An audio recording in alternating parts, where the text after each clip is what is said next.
आजाद भारत के इतिहास में पहली बार सुप्रीम कोर्ट के जजों ने प्रेस कॉन्फ्रेंस कर सार्वजनिक तौर पर चीफ जस्टिस की कार्यशैली पर सवाल खड़े किए। जिन 4 जजों ने आज प्रेस कॉन्फ्रेंस बुलाई उनमें justice J Chelameswar, justice Ranjan Gogoi, justice Madan B Lokur और जस्टिस कुरियन जोसेफ शामिल हैं। प्रेस कॉन्फ्रेंस के बाद चारों जजों ने एक चिट्ठी जारी की जिसमें तमाम गंभीर आरोप लगाए गए हैं। We thought we owed a responsibility to the institution, to the nation.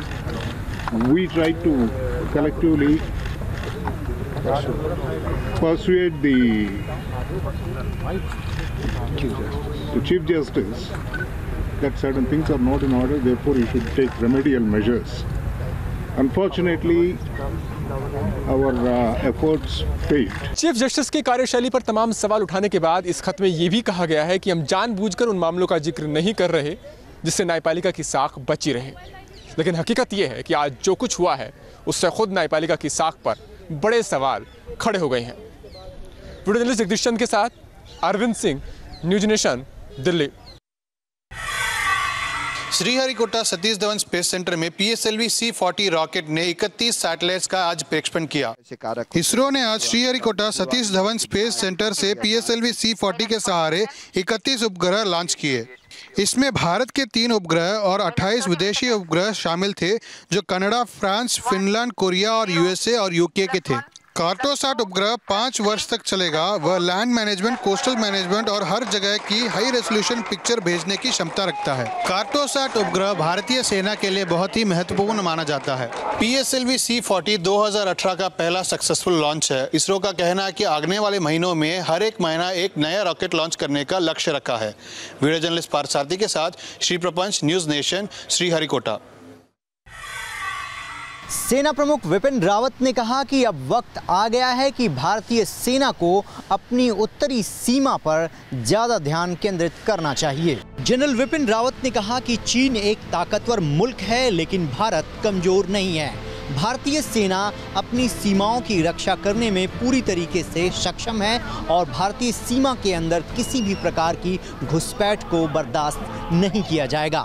बढ़ोतरी सीजफायर वायलेशन में इसलिए हुई है कि जो पाकिस्तानी पोस्ट जो टेररिस्ट को सपोर्ट कर रही है, हमारा मकसद ये रहा है कि उन पाकिस्तानी पोस्ट को बर्बाद कर दिया जाए ताकि वो जो पोस्ट हैं वहां से सपोर्ट न मिल सके। जनरल विपिन रावत ने कहा कि आने वाले दिनों में हमें अपनी साइबर सिक्योरिटी को और मजबूत करना होगा क्योंकि आने वाले दिनों में साइबर वार का खतरा ज्यादा मंडरा रहा है।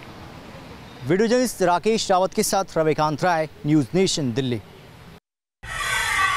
ग्रेटर नोएडा के गौतम बुद्ध विश्वविद्यालय में आज 22वें नेशनल युवा फेस्टिवल का इनॉग्रेशन हुआ। इस इनॉग्रेशन सेरेमनी में यूपी सीएम योगी आदित्यनाथ, खेल मंत्री राज्यवर्धन सिंह राठौर और कैबिनेट मंत्री महेश शर्मा शामिल हुए। प्रधानमंत्री ने वीडियो कॉन्फ्रेंसिंग के जरिए युवाओं को संबोधित किया। 22वां नेशनल युवा फेस्टिवल का उद्घाटन कर यूपी सीएम योगी आदित्यनाथ ने युवाओं का स्वागत किया। यूपी सीएम योगी आदित्यनाथ ने कहा कि युवा हमारे देश की ऊर्जा है जो देश को अलग राह और अलग प्रगति की ऊंचाइयों तक पहुंचाएंगे। प्रधानमंत्री नरेंद्र मोदी ने युवाओं को संकल्प से सिद्धि जो कि थीम रखी गई है उस फेस्टिवल की थीम का मतलब समझाया। आज से शुरू हुआ ये नेशनल युवा फेस्टिवल 16 तारीख तक चलेगा। इस युवा फेस्टिवल में युवा सशक्तिकरण, युवा रोजगार, युवा विकास और युवाओं के लिए अलग अलग योजनाओं के बारे में युवाओं को जानकारी दी जाएगी। गौतम बुद्ध विश्वविद्यालय से वीडियो जर्नलिस्ट संदीप के साथ Harshad Anwani, news nation. North Kashmir के उड़ी सेक्टर में पाकिस्तान ने की ceasefire violation. Indian army के जवानों ने दिया मुंह तोड़ जवाब। पाकिस्तान ने कल रात 1 बजे फिर एक बार सीज फायर वायलेशन की। ये फायरिंग तकरीबन 1 से सुबह के 5 बजे तक चली। इंडियन आर्मी के जवानों ने इस वायलेशन का मुंह तोड़ जवाब दिया और सोर्सेज की माने तो पाकिस्तान के कई बंकर उड़ा दिए गए। लाइट और हेवी मोटार शेलिंग की वजह से ये नुकसान किया गया। इस सीज फायर वायलेशन के बाद पूरे बॉर्डर पर सिक्योरिटी को हाई अलर्ट पर डाल दिया गया है। वीडियो जर्नलिस्ट मोहम्मद यूनिस के साथ Idris loan, news nation, Srinagar. Kolkata high court से मिले अनुमति के बावजूद भारतीय जनता पार्टी को कोलकाता में अपनी बाइक रैली रद्द करनी पड़ी। विवेकानंद के जन्मदिन के अवसर पर कोलकाता में बाइक रैली करने पहुंचे कार्यकर्ताओं पर तृणमूल कांग्रेस के समर्थकों ने हमला किया। ऐसा ही आरोप है भारतीय जनता पार्टी का। पार्टी प्रेसिडेंट ने अब पश्चिम बंगाल में राष्ट्रपति शासन लागू करने की मांग की है। हाईकोर्ट के स्पेशल ऑब्जर्वर की गाड़ी पर भी हमला हुआ है। इसके पहले राज्य सरकार ने भारतीय जनता पार्टी के इस बाइक रैली को अनुमति देने से इनकार कर दिया था, पर हाईकोर्ट ने इस रैली को मंजूरी दी थी। इस घटना से नाराज भारतीय जनता पार्टी ने अब आने वाले दिनों में भी लगातार आंदोलन करने का मन बना लिया है। वीडियो जर्नलिस्ट सुमित सरकार के साथ कोलकाता से देवयानी चौबे, न्यूज नेशन। स्वामी विवेकानंद की जयंती 12 जनवरी को पूरे मध्य प्रदेश में एक साथ सूर्य नमस्कार किया गया। मुख्यमंत्री शिवराज सिंह चौहान ने भी भोपाल में स्कूली बच्चों के साथ सूर्य नमस्कार में भाग लिया।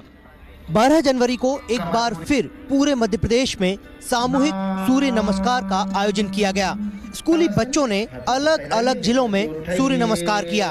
मध्य प्रदेश के मुख्यमंत्री शिवराज सिंह चौहान भी भोपाल के लाल परेड ग्राउंड में बच्चों के साथ सूर्य नमस्कार करने पहुंचे। इस मौके पर सीएम शिवराज ने कहा कि जो भी बच्चे बोर्ड परीक्षाओं में 70% से ज्यादा अंक लाएंगे, सरकार उनकी पढ़ाई का खर्च उठाएगी। मध्य प्रदेश में साल 2007 से लगातार हर साल सूर्य नमस्कार का आयोजन किया जा रहा है और हर साल शिवराज इसी तरह स्कूली बच्चों के साथ आकर सूर्य नमस्कार में शामिल होते हैं। और इस बार खास बात ये रही कि शिवराज ने पीएम मोदी के संदेश को भी बच्चों तक पहुंचाया। वीडियो के साथ नीरज श्रीवास्तव, न्यूज नेशन, भोपाल। प्याज की कीमतों में लगातार इजाफा देखा जा रहा है। अगर मंत्रालय की बात करें तो उनका मानना है कि अभी 1 महीना लग सकता है प्याज की कीमतों को सुधरने में। प्याज की कीमतें लोगों के ज्यादा आंसू निकाल रही है। पिछले कुछ दिनों से प्याज की कीमतों में बढ़ोतरी दर्ज की गई। दिल्ली, मुंबई, कोलकाता, चेन्नई, नोएडा जैसे शहरों में प्याज की कीमतें 45 से 50 रुपए किलो तक पहुंच चुकी हैं। कुछ रिटेल जगहों पर 60 रुपए प्रति किलो तक पहुंच चुकी हैं। इसकी बड़ी वजह बुआई में 20 से 25% की कमी और आवक न हो पाने की वजह से बताया जा रहा है। प्याज की कीमतें आवक पर निर्भर करती हैं। अगर आवक सही नहीं है तो प्याज की कीमतें बढ़ने लगती हैं। ट्रांसपोर्टेशन इसका एक अहम माध्यम है, इसलिए माना जा रहा है कि आवक में सुधार नहीं हुआ है। यही वजह है प्याज की कीमतें बढ़ने का। वीडियो जर्नलिस्ट अजीत यादव के साथ Syed Aamir Hussain, news nation, Delhi. Film Padmaavat के रिलीज से पहले सेंसर बोर्ड के दफ्तर के बाहर करनी सेना ने किया जमकर प्रदर्शन। पुलिस ने 96 प्रदर्शनकारियों को हिरासत में लिया। फिल्म पद्मावती की रिलीज से पहले मचा घमासान अब सेंसर बोर्ड के दफ्तर तक पहुंच गया है। संजय लीला भंसाली की फिल्म का नाम पद्मावती से बदलकर पद्मावत करने का राजपूत करनी सेना पर फिलहाल कोई असर नहीं दिख रहा है। आज मुंबई में केंद्रीय फिल्म प्रमाणन बोर्ड यानी कि CBFC के दफ्तर को करनी सेना के कार्यकर्ताओं ने घेर लिया। इस दौरान हंगामा करते हुए प्रदर्शनकारियों ने नारेबाजी की। हालात पर काबू पाने के लिए पुलिस ने करनी सेना के 96 प्रदर्शनकारियों को हिरासत में ले लिया। आपको बता दें कि पद्मावती फिल्म को पहले 1 दिसंबर को रिलीज किया जाना था, लेकिन बढ़ते विवाद के कारण इसे टाल दिया गया था। फिल्म को हरी झंडी देने से पहले सेंसर बोर्ड ने एक पैनल बनाया था जिसमें इतिहासकार भी मौजूद थे। सेंसर बोर्ड से मंजूरी मिलने के बाद एक तरफ जहां यह फिल्म 25 जनवरी को रिलीज होने जा रही है, तो वहीं करनी सेना इस फिल्म पर देश भर में प्रतिबंध लगाने की मांग कर रहा है। वीडियो जर्नलिस्ट सुरेंद्र जाधव के साथ Pankaj Mishra, news nation, Mumbai. Israel के प्रधानमंत्री बेंजामिन नेतन्याहू के भारत यात्रा के दौरान आर्थिक और सामरिक मुद्दों पर दोनों ही देशों का खासा जोर होगा।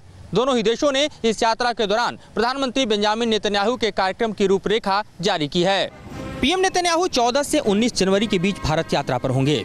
इस यात्रा के दौरान वे दिल्ली, अहमदाबाद और मुंबई में रहेंगे। नेतन्याहू की 15 जनवरी को पीएम मोदी के साथ मुलाकात होगी, तो वहीं 17 जनवरी को वो गुजरात में होंगे, जबकि 18 को मुंबई में निजी बिजनेस प्रोग्राम को संबोधित करेंगे।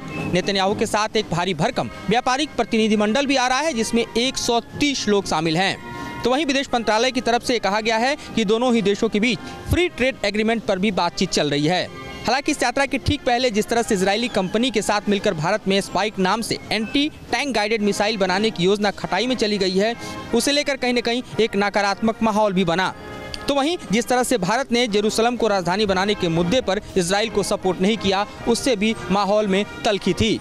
लेकिन दोनों ही देशों ने जिस तरह से आपसी सौहार्द का वातावरण तैयार किया है, उससे माना जा सकता है कि आर्थिक और सामरिक मुद्दों पर दोनों ही देशों के बीच अहम समझौते होने वाले हैं। भारत और इजराइल के संबंधों के 25 साल पूरे हो चुके हैं और ऐसे में इस यात्रा का खासा महत्व इसलिए भी बढ़ जाता है क्योंकि दोनों ही देश आतंकवाद के खिलाफ एक दूसरे के साथ कंधे से कंधा मिलाकर आगे भी बढ़ना चाहते हैं। कमर किशोर के साथ मधुरेंद्र कुमार, न्यूज़ नेशन, दिल्ली।